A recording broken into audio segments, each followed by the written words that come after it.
Hello students, today we are going to discuss methods of absorbing factory overheads। जो factory overheads हैं, factory से related जितने भी indirect खर्चे जो हुए हैं, देखो हमने इसका इंट्रोडक्टरी पार्ट पहले कर लिया था। ओवरहेड्स का क्या मतलब होता है? जो भी इनडायरेक्ट खर्चा हुआ है, चाहे वो इनडायरेक्ट मटेरियल है, चाहे वो इनडायरेक्ट लेबर है, चाहे वो इनडायरेक्ट अदर एक्सपेंसेस हैं, इन दोनों के छोड़ के बाकी कोई और खर्चा अगर हुआ है, तो जब भी हम फैक्ट्री से रिलेटेड ओवरहेड्स को एब्जॉर्ब करने की बात करते हैं तो उसके कुछ मेथड्स हैं कि किन किन मेथड्स से हम इसके जो खर्चे हैं उनको एब्जॉर्ब कर सकते हैं, एब्जॉर्ब करवा सकते हैं अलग अलग मटेरियल्स पे। क्योंकि यहाँ पर एब्जॉर्प्शन या एप्रोप्रिएशन की बात कब आएगी?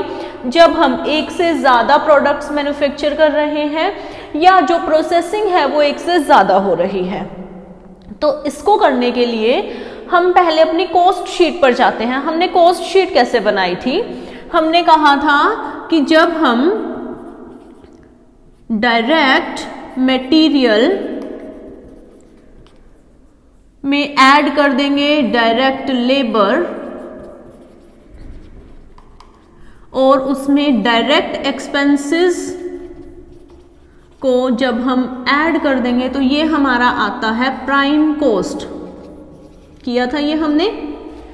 प्राइम कॉस्ट में जब हम फैक्ट्री ओवरहेड्स मतलब फैक्ट्री से रिलेटेड जितने भी इनडायरेक्ट खर्चा हो रखा है उसको ऐड कर देंगे तो ये मेरी बन जाएगी फैक्ट्री कॉस्ट।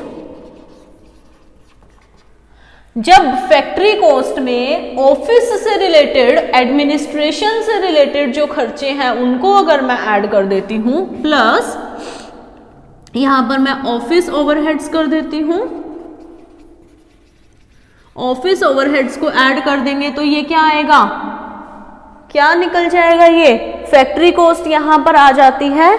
तो ये हो जाएगा, जब इसमें मैंने बाकी सारा खर्चा ऐड कर दिया है सिर्फ सेलिंग एंड डिस्ट्रीब्यूशन को छोड़ के, तो ये है मेरी कॉस्ट ऑफ प्रोडक्शन। मतलब किसी प्रोडक्ट को बनाने की लागत कितनी लग रही है। जब इसमें भी मैं सेलिंग एंड डिस्ट्रीब्यूशन ओवरहेड्स को ऐड कर देती हूं तो ये मेरी बन जाएगी कि मेरा बेचने का खर्चा, सामान को यहां तक क्या था, बनाने का खर्चा। जब उसमें सेलिंग एंड डिस्ट्रीब्यूशन ओवरहेड्स को ऐड कर दिया तो ये आ जाएगा मेरा कॉस्ट ऑफ सेल्स। हम कॉस्ट ऑफ सेल्स में कुछ अपना प्रॉफिट मार्जिन ऐड करते हैं। इसमें अगर मैंने अपना प्रॉफिट ऐड किया तो ये लास्ट फिगर आती है मेरी सेल्स की। यही किया था हमने। देखो अब हम कर रहे हैं methods of absorbing factory overheads. Factory overheads को एब्जॉर्ब कैसे करना है, किस परसेंटेज पर हम कर सकते हैं। तो इसके बहुत सारे मेथड्स हैं, जैसे कि पहला मेथड आएगा डायरेक्ट मटेरियल से रिलेटेड, दूसरा मेथड आएगा डायरेक्ट लेबर से रिलेटेड, फिर आएगा हमारा प्राइम कॉस्ट से रिलेटेड। इसी तरीके से काफी सारे मेथड्स हैं, जैसे मशीन आर, लेबर आर, उसके हिसाब से हम अपनी जो ओवरहेड्स हैं उनको अलग अलग प्रोडक्ट्स में हम एब्जॉर्ब करवा दें। तो फर्स्ट मेथड जो है वो आता है direct material cost percentage method. देखो नाम से ही क्लियर हो रहा है, डायरेक्ट मटेरियल कॉस्ट, इसकी परसेंटेज निकालेंगे हम। इसके बेसिस पर हम जो ओवरहेड है उसको उस पर्टिकुलर प्रोडक्ट में डाल देंगे। ठीक है, तो जो फर्स्ट मेथड है वो है direct material cost percentage method. इसमें ओवरहेड रेट क्या रहेगा? ओवरहेड रेट मतलब किस रेट पर हम उस ओवरहेड को चार्ज कर रहे हैं इज इक्वल टू टोटल हमारा फैक्ट्री ओवरहेड्स कितना है, क्योंकि हम फैक्ट्री ओवरहेड्स की बात कर रहे हैं। फैक्ट्री ओवरहेड्स कितने हैं, इसको हम डिवाइड किससे करेंगे? डायरेक्ट मटेरियल कॉस्ट से, divided by direct material cost. इसको हम परसेंटेज में नॉर्मली कैलकुलेट करते हैं, तो इसको मल्टीप्लाई कर देंगे विद 100। देखो नाम से क्लियर है, direct material cost, direct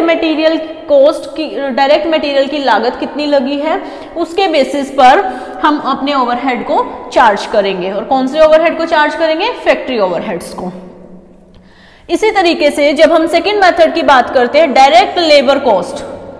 direct labour cost का क्या मतलब है कि जो हमारा प्राइम कॉस्ट में जो एलिमेंट्स थे कौन कौन से थे? डायरेक्ट मटेरियल, डायरेक्ट लेबर और डायरेक्ट एक्सपेंसेस, इनकी बात कर रहे हैं हम। डायरेक्ट मटेरियल हमने यहां पर ले आए, डायरेक्ट मटेरियल कॉस्ट। सेकेंड जो मेथड है direct labour cost, percentage method, तो इसका ओवरहेड रेट क्या रहेगा? Overhead rate is equal to factory overheads कितने हैं, टोटल फैक्ट्री ओवरहेड्स कितने हैं, डिवाइडेड बाय, किससे डिवाइड करेंगे अब हम? डायरेक्ट लेबर कॉस्ट से। डायरेक्ट लेबर कॉस्ट, क्योंकि परसेंटेज में निकालना है तो इसको मल्टीप्लाई कर देंगे 100 के साथ। बहुत ही ये इजी मेथड है। और ये मेथड्स हम क्यों यूज कर रहे हैं? देखो यहां पर ये वाला मेथड कब यूज करते हैं? Labour, direct labour cost method, जब हमारा जो प्रोडक्शन हो रहा है उसमें मेजर रोल लेबर का लग रहा है, मशीनरीज का नहीं है इतना रोल जितना कि हमारे जो लोग हैं, जो लेबर उसमें लगी हुई है उनका। नेक्स्ट आता है prime cost percentage method. Prime cost percentage method में क्या करेंगे हम? ओवरहेड रेट क्या आ जाएगा हमारा? Overhead rate is equal to factory overheads, factory overheads divided by क्या है? Prime cost. देखो नाम से ही क्लियर हो रहा है। और इसको क्या करेंगे? Multiplied by 100। इसको एक एग्जांपल से करते हैं इन तीनों मेथड्स